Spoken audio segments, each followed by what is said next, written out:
Bonjour les amis, j'espère que vous allez bien. Nous sommes le samedi 7 septembre 2024 et je vais vous présenter l'actu crypto de cette fin de semaine. On parlera essentiellement de l'actu générale, du XRP, du stablecoin de Ripple, de Stronghold SHX, de l'airdrop de Empire et de Realty, et pour terminer un peu de Gematry. On va commencer par l'actu générale et comme vous le savez, en France on a un nouveau Premier ministre qui s'appelle Michel Barnier. Alors pourquoi je vous mets ça? Il faut savoir que cette personne a été plein de fois commissaire européen et c'est lui qui a négocié la sortie des Royaumes-Unis, le Brexit, par rapport à l'Union européenne. Donc c'est quelqu'un qui est européiste et qui est vraiment de connivence. Et c'est pas fini, toujours sur cette personne, je vous invite à aller sur Wikipédia et taper groupe Amato. Le groupe Amato, en anglais, est une réunion, Amato Group, est une réunion informelle de sages personnalités politiques chargées, j'aime bien le terme sage, chargées par la présidence allemande de l'Union européenne avec l'appui de la Commission européenne de proposer une nouvelle base de discussion, une réécriture de la Constitution européenne pour sortir de la crise née du rejet par 2 États par référendum. Donc dans les référendums, vous vous souvenez, je pense, c'était la France qui n'avait pas voulu, qui avait voté et qui avait gagné, je sais plus, 52%, quelque chose comme ça, qui était contre, et de l'hostilité affichée par 2 ou 3 autres États membres vis-à-vis du traité de Rome de 2004. Alors, on va regarder, donc ce qu'ils ont fait, c'est qu'ils ont été malins, dans chaque pays, ils ont mis des négociateurs, et là, donc en France, c'était Michel Barnier, ancien ministre des Affaires étrangères et commissaire européen. Et en fait, c'est lui qui a poussé et qui a aidé tout simplement à ce que malgré le référendum où on n'avait pas voulu, il s'est avéré que par la suite, on s'est fait, vous avez compris, et que on est rentré dans l'Union européenne. Voilà. On reparlera en gematrie à la fin de cette personne. On continue juste Conor McGregor, je pense que vous connaissez, c'est un super fighter de l'UFC qui en fait se présente à la présidence de l'Irlande. Voilà, il est soutenu par Elon Musk. Bon, après, est-ce qu'il a les compétences, ça, je ne sais pas. En tout cas, à chaque fois qu'il y a une fin de combat, je peux vous dire que souvent il fait des speeches et il met des bonnes pilules, il met des bons missiles. Voilà. Maintenant, ce que je trouve pas terrible, c'est que par contre, il veut se présenter, mais il habite aux États-Unis, donc ça la fout un peu mal. Mais bon.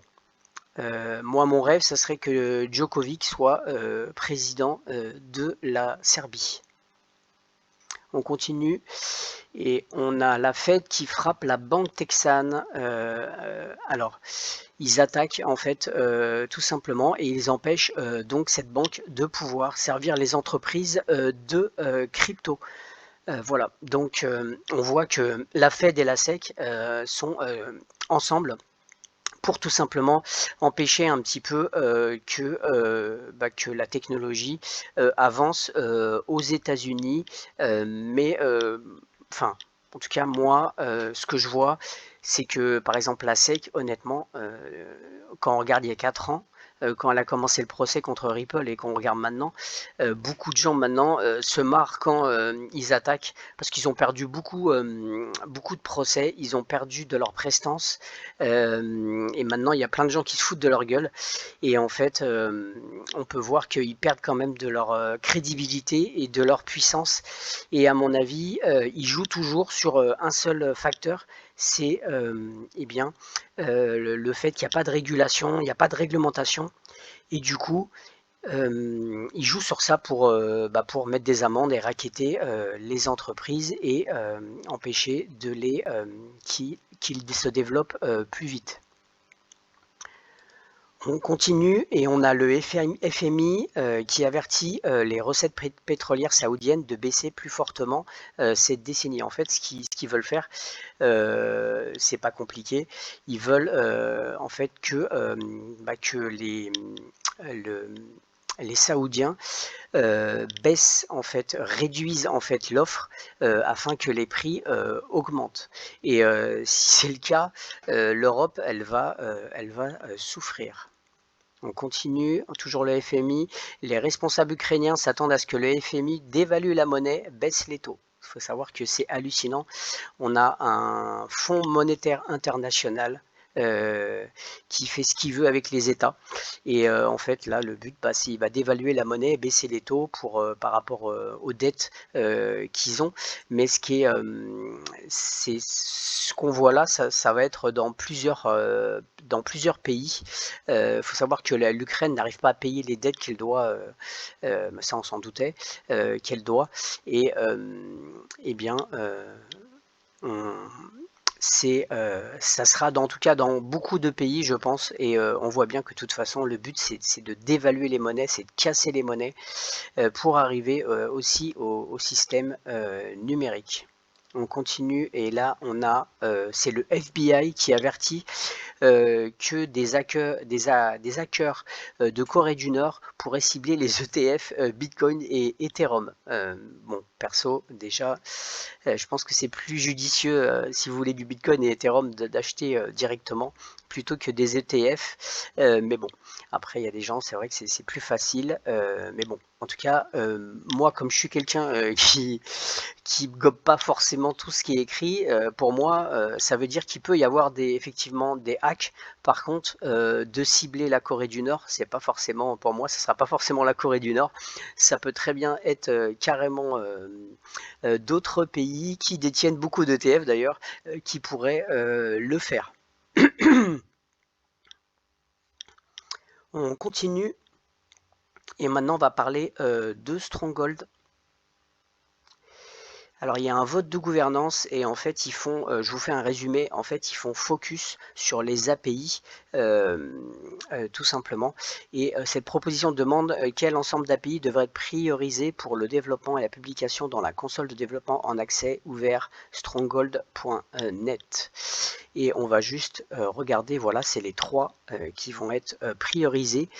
C'est le ledger distribué aux API de paiement de stablecoin, comme par hasard, de banques des États-Unis, le ledger distribué à la banque US dollars a réglé les API de paiement SHX et la banque américaine au grand livre distribué SHX a réglé les API de paiement USD. En tout cas, ils font focus sur les API et je pense que avec les réglementations qui arrivent, ils sont dans le timing. Il faut savoir que SHX et Ripple, je trouve qu'ils sont énormément dans le timing par rapport à ISO 222, par rapport aux réglementations.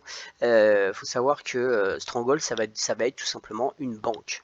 Une banque, tout simplement. Et on va juste regarder quelque chose qui est assez intéressant. Ils ont, je ne sais pas si vous connaissez la Super PAC, où en fait vous pouvez financer et aider les partis politiques. Et donc là, comme Ripple et Coinbase, etc., plein d'entités dans le numérique ont fait des dons, et vraiment on avait déjà vu avec Ripple qui a fait vraiment beaucoup de dons, et donc qui peuvent peut-être influencer sur la politique du numérique après les élections. Et on voit que Stronghold a tout simplement, eux aussi, ils ont investi et fait des dons sur la Super PAC. Voilà. Donc on va juste aller voir, voilà. En bas, on a les donateurs les plus importants, Ripple Labs, Coinbase. Alors bien sûr, vous avez des fonds d'investissement, Mark Andreessen, Ben Horowitz, les ETF, etc. Voilà, il y a beaucoup de monde. Ark Invest, je pense que vous connaissez. Voilà, en tout cas, tout cela sont des supporters. Et eh bien, c'est tout bon. Voilà pour Stronghold. Je vous rappelle juste que on va regarder ce petit article. Voilà. Le Stronghold, fondé en 2018, a constamment construit un écosystème robuste. Je tenais juste à faire un petit aparté. 2018, j'ai fouillé, j'ai fait des recherches, c'est faux. C'est depuis 2012 où la personne, la Tammy Camp, a en fait été membre de la NASA et de la NSA, et elle avait déjà une société, je l'avais déjà dit dans une vidéo, elle avait une société qui en fait se nommait déjà Stronghold. Voilà, mais ça a été un peu caché par la suite. Donc, on a constamment construit un écosystème robuste centré sur son jeton SHX construit sur le réseau Stellar, économe en énergie. SHX est conçu pour être une monnaie numérique respectueuse du climat avec des applications du monde réel. Le jeton sert à plusieurs fins dans l'écosystème Stronghold. Et là, on voit le droit de vote de gouvernance, la disposition de liquidité pour les protocoles DeFi. C'est pour ça que si vous allez avoir plus tard des SHX, vous les holdez, ça peut être intéressant, vous pourrez avoir des revenus, et récompenses pour les commerçants et les clients. Alors on a déjà vu, ils ont tout un système où en fait les commerçants gagnent des SHX à chaque fois qu'il y a des paiements qui sont faits sur leur réseau. Voilà, j'ai terminé pour Stronghold et on va maintenant parler de eh bien, du XRP.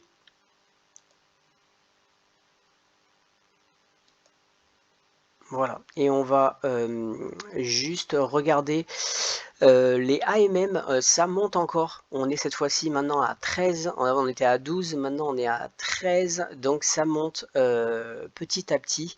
Donc on est à 13 millions. Voilà. Eh bien, c'est... alors, est-ce que c'est intéressant pour l'instant d'aller sur les MM? Moi personnellement je suis un peu dessus, mais évidemment pour l'instant je gagne, je vous avais déjà dit, je gagne à peu près 2 XRP par jour, ça fait à peu près 1 dollar, et sur l'autre pool je gagne à peu près 1 dollar de XGO. Maintenant imaginez que le XRP vaut 5 ou 10 dollars. Eh bien, vous voyez que ça peut commencer à devenir intéressant. Moi, pour l'instant, c'est un petit peu pour étudier aussi, pour voir un petit peu par rapport aux fluctuations du XRP, et de voir ce qu'on appelle les permanent loss, c'est-à-dire les pertes, de voir un peu comment ça fonctionne, pour voir si vraiment je perds beaucoup de XRP ou pas. Voilà, mais en tout cas, je ne conseille pas de mettre tous vos XRP dans la MM, parce qu'après ça vous bloque. Si vous voulez les sortir pour faire des gains, ça peut vous bloquer. Donc de mettre une petite partie pour voir un peu comment ça fonctionne, je pense que ça peut être une bonne initiative. On continue. Et on a le Ripple David Schwartz qui révèle pourquoi Ripple est tout simplement le plus gros vendeur de XRP. Alors, donc il explique en fait plusieurs choses, et moi je vais vous faire un petit résumé. Donc là c'est par rapport à l'escroc, et donc en fait au séquestre, et en fait il faut bien comprendre que vous voyez beaucoup d'articles en ce moment, ouais il libère 1 milliard, il libère tant et ça fait paniquer, c'est du FUD, mais en fait si vous comprenez le système, c'est un petit peu normal. Donc en fait ce que David Schwartz nous dit, excusez-moi, ce que David Schwartz nous dit, c'est que Ripple détient une immense quantité de XRP, et de le vendre, c'est la seule alternative tout simplement viable pour que ils en détiennent un petit peu moins. Il faut savoir que ces ventes, c'est pas pour les particuliers, hein. À la base c'est pour les institutions. la deuxième chose, c'est que la vente, elle permettra en fait à Ripple de soutenir son écosystème. Donc quand ils vendent avec l'argent, et ben ils financent tout simplement d'autres projets et d'autres initiatives. Ça, c'est dans toutes les entreprises, c'est comme ça. Ils ont besoin de fonds pour le faire. Donc c'est normal. Et quand on voit les projets, etc., ça coûte quand même de l'argent.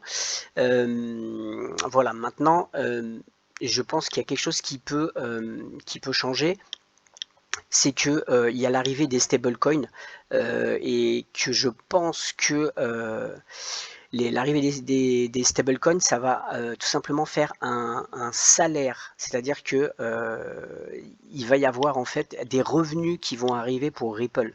Donc je pense que les gains qu'ils vont faire sur le stablecoin, et ben, ça va faire des revenus pour Ripple. Et je pense que comme ça va faire des revenus pour Ripple, ils auront peut-être moins besoin d'aller taper dans le XRP.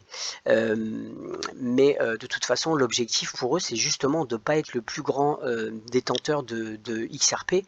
On sait très bien que l'objectif, c'est en fait que ça soit les institutions qui en fait est le plus de XRP tout simplement. Après bien sûr ils feront des gains mais à la base c'est fait pour libérer, c'est pour les institutions, voilà.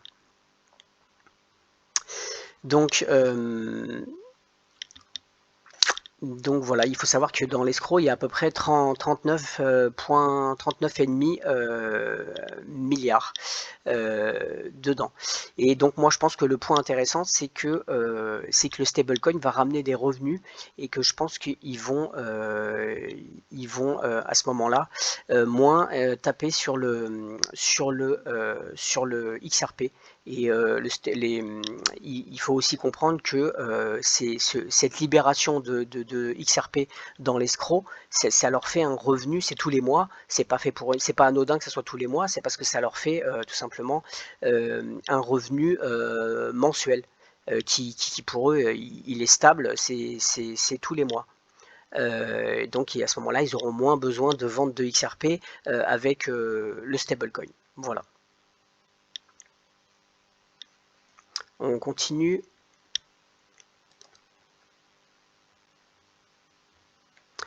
Voilà, c'est toujours dans le même, la même chose. C'était juste pour vous confirmer le Ripple exécutif. Alors ça, c'était l'ancien, c'est Dilip Rao qui dit que XRP est conçu pour un usage institutionnel, pas, excusez-moi, pour les commerçants de détail. Voilà. On continue. Alors ça, je vous l'avais mis en vidéo, même si le son avait déconné. Quelque chose de grand arrive pour XRP. C'est juste que Gemini, en fait, ils aiment bien un peu faire les riders, c'est-à-dire qu'il y ait des énigmes. Et donc, ils avaient en fait tout simplement voilà, mis un XRP avec le X. Et donc, peut-être possibilité que ça soit eh bien, tout simplement des paiements sur X, tout simplement que l'XRP soit accepté, c'est peut-être possible. Voilà, après ils aiment bien jouer, c'est pas la première fois, regardez. Là il y avait déjà des messages en janvier 2022 avec 3 messages cryptés, je sais pas si vous vous souvenez. Voilà, donc ils aiment bien un peu faire des énigmes. Par contre, ce qui est intéressant, on l'avait vu, c'est qu'on a un nouveau, c'est Brittany McClary qui est le chef de sécurité et confiance chez Gemini, qui va venir d'ailleurs au Ripple Swell pour être speaker. Voilà, on continue. Et toujours XRP, je vous rappelle juste que le XRP, quand je vous parle de Ripple, il y a énormément de partenariats, donc c'est une toile d'araignée, donc parfois il faut aller un petit peu regarder ce qui se développe par rapport aux partenariats. Et là on a Nationwide qui se prépare à augmenter les volumes numériques avec le déploiement de Red Hat OpenShift et donc à construire une nouvelle business intégration plateforme utilisant Red Hat OpenShift pour atteindre une disponibilité de service de 99 99% et un déploiement plus rapide des mises à niveau et des lancements. Donc ça c'est nationwide. Et pourquoi je vous montre ça? Qu'est-ce que utilise Red Hat? Écosystème catalogue, voilà. Ils utilisent tout simplement, c'est un partenariat de Ripple et ils utilisent tout simplement l'écosystème de Ripple. On continue. Et là, ça a fait beaucoup de bruit. On a le cofondateur de Ripple qui s'appelle Chris Larsen qui eh bien, avec 87 autres entreprises qui se joignent pour en fait tout simplement supporter Kamala Harris. Alors là, les gens, il y a des gens même, je pense qu'ils ont même vendu leur XRP tellement ils étaient dégoûtés quand ils ont vu cette annonce. Je pense perso que ça peut être, de toute façon, je pense que cette personne était déjà depuis longtemps plutôt du côté démocrate, mais après je pense que stratégiquement, moi je trouve que c'est pas mal. De toute façon, quoi qu'il arrive, que ça soit à gauche ou à droite, enfin chez là-bas c'est les bleus et les rouges, peu importe qui est élu, de toute façon c'est inévitable que la crypto, ils en ont besoin. On le sait très bien, on a bien vu avec la BRI, etc., tous les projets, etc. Donc tout ça c'est du flanc, de toute façon ça va arriver. Donc peu importe qui passe, on s'en fiche un peu, c'est pas important.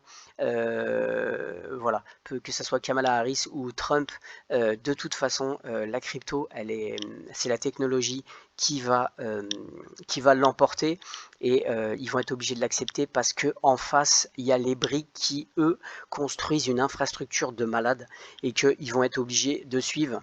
Mais aussi, moi, j'ai pensé à une autre stratégie, c'est que Ripple, on a Brad et David Schwartz qui, eux, sont plutôt du côté de Trump. Et on a Chris Larsen qui lui va plutôt être de l'autre côté, du côté de Kamala. Donc dans les deux cas, vous avez trois membres et donc ils sont dans les deux camps. Donc je pense qu'ils ne se mouillent pas, ils peuvent se mettre dans les deux camps. Donc s'il y en a un qui gagne, peu importe lequel, ils sont gagnants dans les deux cas. On continue, on a FinLab, partenaire de Ripple, signe un accord de versement sur la blockchain Alipay. Donc ça c'était en 2019. Et pourquoi je vous mets ça? Il faut savoir que cette société Alipay, enfin c'est Alipay, il travaille avec ANT Blockchain Information System. Et on va regarder la nouvelle. ANT Group voit une augmentation de 300% du nombre d'utilisateurs internationaux adoptant le paiement mobile en Chine en 2024. Donc on voit que Ripple, par l'intermédiaire, comme d'habitude, de la toile d'araignée, développe les partenariats et ces partenariats fonctionnent très bien. On le voit là avec une augmentation de 300%. Je vous ai déjà parlé plein de fois de Airwallex qui est un partenaire très important de Ripple. Et là, ils ont annoncé le lancement de son premier rapport sur le commerce d'importation et d'exportation. Plus de la moitié des commerçants d'importation et d'exportation interrogés opérant à partir de Hong Kong sont aux prises avec la hausse des coûts commerciaux car la majorité des entreprises envisagent des solutions fintech et à l'expansion du marché en Asie du Nord et en Asie du Sud-Est pour rester compétitives. Dans le rapport, la principale plateforme mondiale de paiement de financement, Airwallex, explique comment les PME peuvent débloquer de nouvelles opportunités commerciales et commerciales internationales. Donc il y a 90% des importations et des exportations qui vont tout simplement être encouragées dans les fintech pour les opérations transfrontalières. Et Airwallex travaille bien sûr avec un bon partenaire de Ripple. Un article XRP, un avocat dit que si jamais la SEC fait décision, fait appel en fait, il n'y aura pas d'impact de prix avant 2026.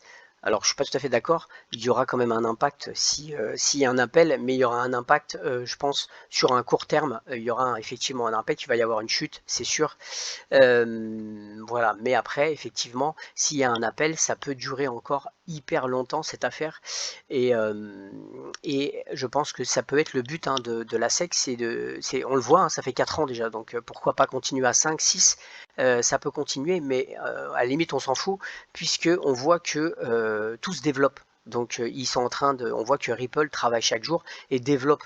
Donc on s'en fout qu'il y ait, ce procès, puisque de toute façon, alors par contre, si oui, s'il y a un changement, etc., et qu'ils perdent tout, là, ça pourrait effectivement. Mais vous pensez qu'ils vont investir comme ça des milliards et faire une toile d'araignée partout pour qu'à la fin ça marche pas? Non, ils le savent déjà que ça va fonctionner.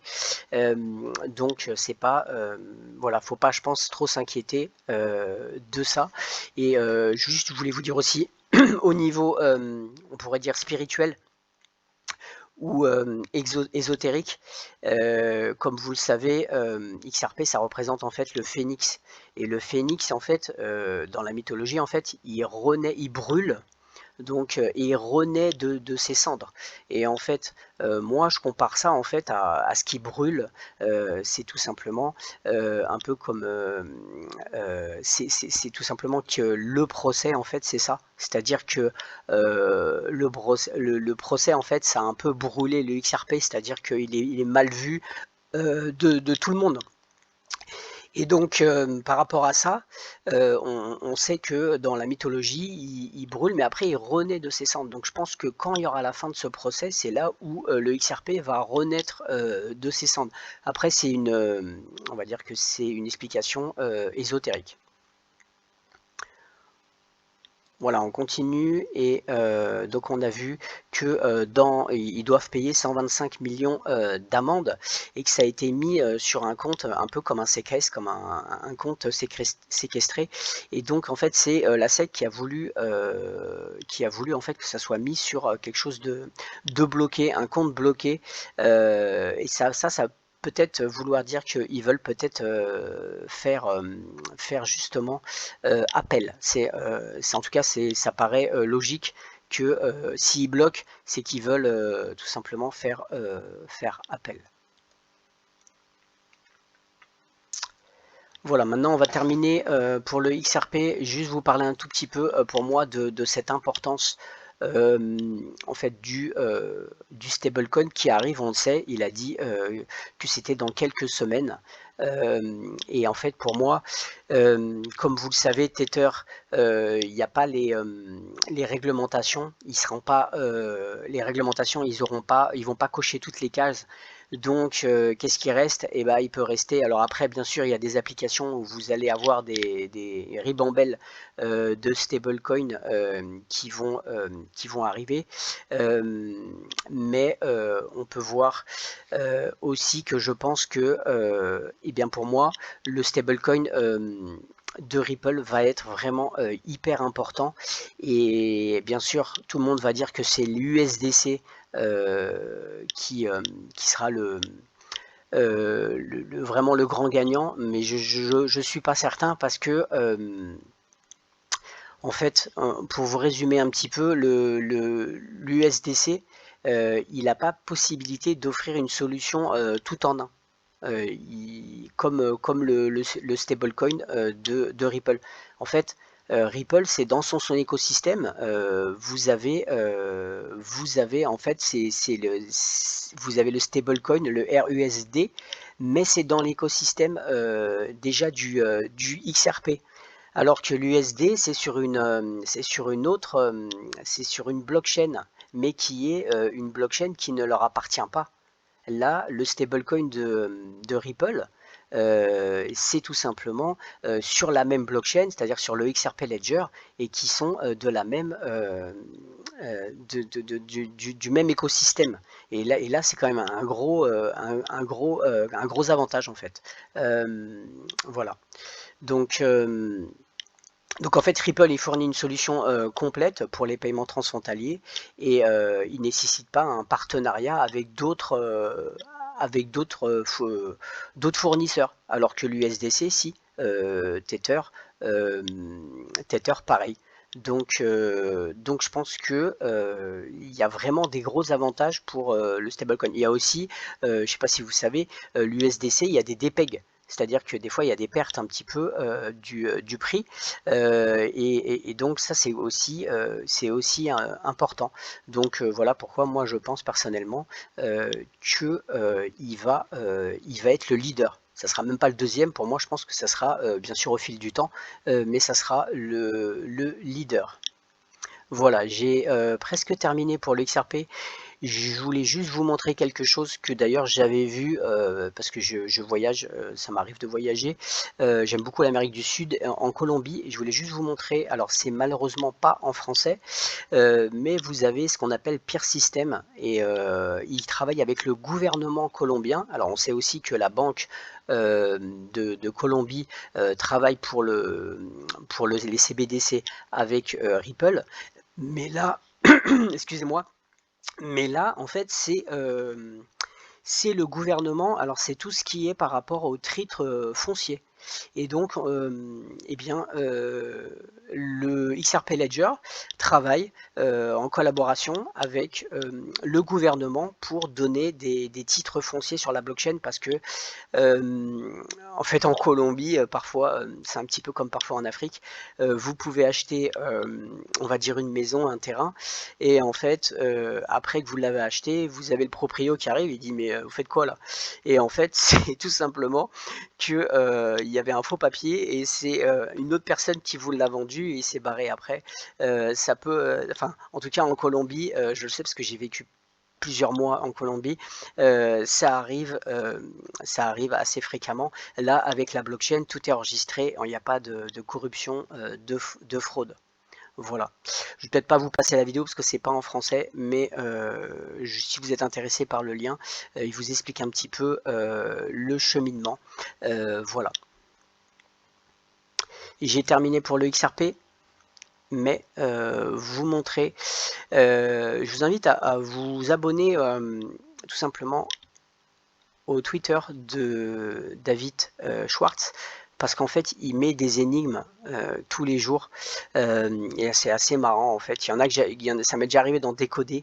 Là vous voyez, vous avez un tuyau, il faut vraiment, j'aimerais en commentaire que vous essayez de fouiller et de trouver en fait quel est le message qu'il veut vous faire passer. Lisez bien, surtout, c'est ça qui est important. Surtout, c'est ça. Moi, j'ai capté le message, mais c'est surtout ça qui est important.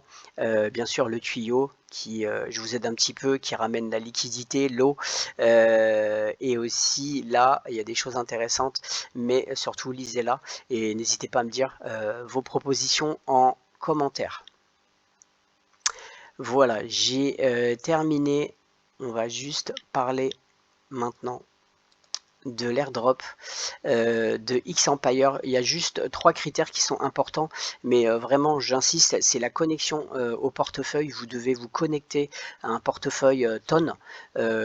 Si vous n'en avez pas, vous pouvez sur Telegram vous tapez portefeuille Ton et vous pouvez en télécharger un. Et donc le deuxième critère, ça sera le profit par heure, et troisièmement, c'est les référencements, c'est-à-dire le nombre d'invités que vous avez. Voilà. Donc, est-ce que ça va gagner? On va gagner beaucoup? Je ne sais pas. Je ne pense pas. C'est pas. Mais on verra. Parce que le problème de ces gros airdrops, c'est qu'il y a énormément de monde. Donc, ils gagnent de l'argent. Donc, bien sûr, ils vous en reversent une partie. Mais c'est comme le hamster combat. Il y a tellement d'utilisateurs que après, quand vous divisez par rapport au nombre d'utilisateurs, bah, c'est un peu chaud. Voilà, mais on espère gagner un petit peu. Voilà, j'ai presque terminé. Maintenant, on va juste passer une petite minute à la gématrie et on va taper Michel Barnier. Ordinal 117, réduction 72. Je vous rappelle juste la date est importante, il a été élu le 5 septembre. On va cliquer, Voilà, je l'ai mis en bas, il est enregistré, vous voyez, ordinal, c'est voilà. Maintenant, on va taper Bitcoin. 72 en ordinal, 117, 36, 45, je vais cliquer, vous allez mieux voir, et vous allez voir le codage 117, reverse 117, 72, 72, voilà, c'est pas fini.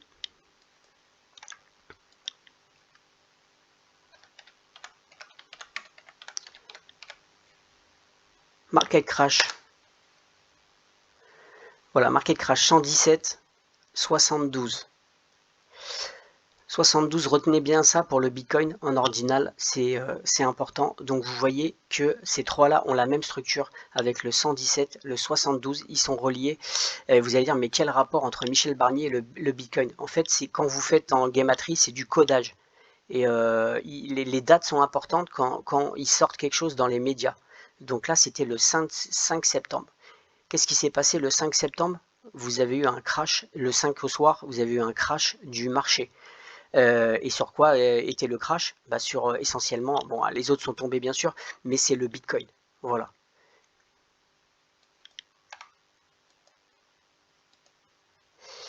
On va juste regarder une dernière chose, si je retrouve.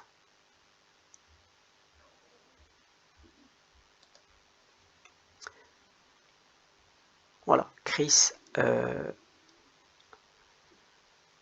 Larson. Regardez la date, Chris Larson. 6 septembre, alors ça est sorti le 6, mais en fait il l'a dit lui oralement le 5 septembre. C'est surtout ce qui est important, c'est en fait les dates.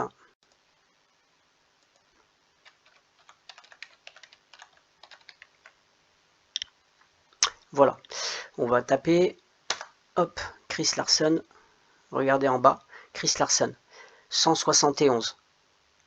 117, c'est-à-dire que vous pouvez le lire dans les deux sens. Là c'est 117 ou 171, c'est exactement la même chose. Toujours reverse réduction 72. Donc vous comprenez bien, et c'est le 5 septembre que Chris Larson a fait sa déclaration. Le market crash, ça a été le 5 septembre. Le Bitcoin qui a craché le 5 septembre. Michel Barnier a été élu le 5 septembre. Voilà, c'est juste pour vous montrer un petit peu comment fonctionne la Gematria, pardon. Et en fait, c'est du codage en fait. C'est du codage, mais c'est flippant parce qu'en fait, ça vous montre que tout est déjà programmé. Voilà. Et bien écoutez, j'ai terminé. J'espère que ça vous a plu. N'hésitez pas à liker, à vous abonner et juste je mets en bas de la vidéo parce que c'est quand même du boulot de faire les vidéos, etc. Si jamais un jour vous voulez me payer un petit café, vous avez, j'ai mis un lien en fait sur tout simplement Ko-fi. Vous avez un petit lien juste en bas de la vidéo si vous voulez m'offrir un petit café sur Ko-fi. Voilà. C'est juste si, bien sûr, si vous n'avez pas d'argent, il ne faut pas le faire. Mais si jamais un jour vous voulez m'offrir un café, il n'y a pas de souci. Je vous remercie et je vous souhaite un bon week-end. À très bientôt. Ciao.